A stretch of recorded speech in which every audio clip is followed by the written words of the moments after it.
Премиерот Христијан Мицковски поддржува распуштање на судскиот и Советот на јавни обвинители, но странски амбасадори реагираа на оваа идеја. Денес Мицковски до нив испрати порака. Некако стана пракса амбасадорите да се мешаат во внатрешните работи на државата. Но во ред, еве, и да е така,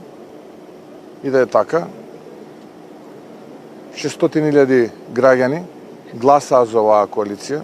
Очигледно тоа, еве, за нив не значи ништо и за политиките и програмата на нова влада. Истовремено истите тие велат дека е катастрофална состојбата со владењето на правото. Истовремено сите тие во своите извештаи велат дека цути криминалот и корупцијата.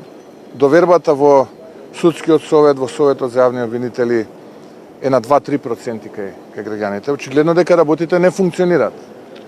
Логично е, како човек кој што е рационален и конструктивен, кога ќе видите проблем, да барате решение за тој проблем. Еве, ние понудивме решение.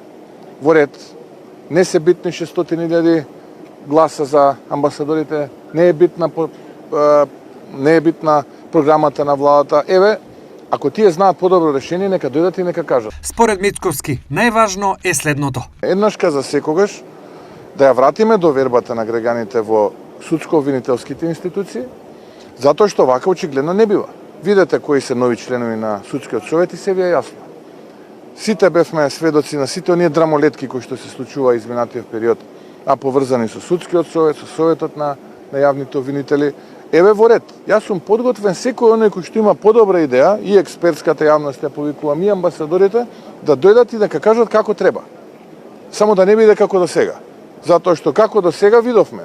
Каков е ставот на Мицковски по повод изјавата на Мицотакис и Радев дека тој не го разбира меѓународното право? Јас сакам ние како балкански држави да ги следиме примерите на друг тип држави, како што се балтичките, скандинавските, па сите заедно со изградени мостови, сложно, здружно да настапуваме на трети пазари пред официјалните лица во Европската унија. Насекаде во светот да градиме една добрососедска политика.